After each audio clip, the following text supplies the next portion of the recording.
Restaurants and catering companies compete to hire and retain cooks and other kitchen staff. Supply is short, turnover is high. Beaver Kitchen and Moose Cuisine know this tight labor market all too well. Beaver Kitchen is a family-owned and operated mid-sized restaurant chain. Moose Cuisine is a mid-sized catering business that has 3 branches in the same region as Beaver Kitchen. Both worry that if they increase wages to attract workers, the rising cost of labor could force them to increase their prices, which could drive away business. This worry becomes real when a chef at Moose Cuisine quits her job. She tells her manager she's taken a similar job at a nearby Beaver Kitchen location. The reason? She was offered an extra $2 per hour in pay. The Moose Cuisine manager calls his counterpart at Beaver Kitchen.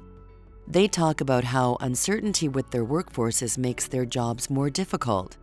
They believe they'd have an easier time doing their jobs if they took steps to reduce staff mobility.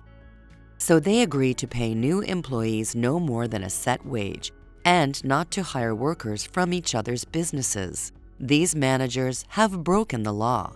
They've entered into a wage-fixing agreement and a no poaching agreement. A wage-fixing agreement is any arrangement between 2 or more employers to set employee wages. These arrangements could also set other terms of employment, such as overtime and paid days off. They're against the law. A no poaching agreement is any arrangement between 2 or more employers to not hire each other's employees. That's against the law. These arrangements are against the law because they decrease competition by keeping workers from pursuing jobs that may be better for them. The vast majority of businesses want to do the right thing and operate legally. But a business that breaks the law could face criminal charges. If found guilty, the business could be fined. Individuals involved could also be fined. They could even face jail time up to 14 years.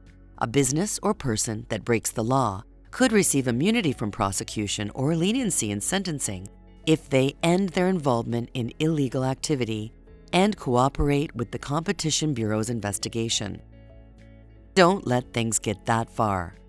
If you're a business owner or operator, keep your eyes and ears open to whether anyone in your business has arranged with another business to set wages or any other terms of employment.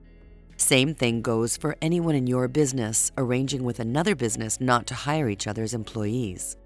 Review the Competition Bureau's guidance material on wage fixing and no poaching agreements. Develop a company-wide compliance program to make sure your business stays on the right side of Canada's competition laws. If the business you own or operate already has a compliance program, update it to cover wage fixing and no poaching agreements. Whenever in doubt about the legality of any action, consider getting legal advice, especially before collaborating with a competitor or another employer, or taking any action you think might risk breaking the law. If you suspect your business is involved in a wage fixing or no poaching agreement, contact the Competition Bureau, which is exactly what the leadership team of Beaver Kitchen did. In the process of developing a compliance program, a senior executive at Beaver Kitchen discovered the wage fixing and no poaching agreements with Moose Cuisine. The senior executive, on behalf of Beaver Kitchen, reported the agreements to the Competition Bureau. The company then hired a lawyer to help it request immunity.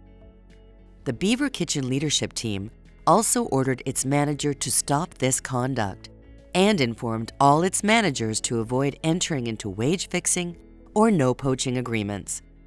Serve up healthy competition instead.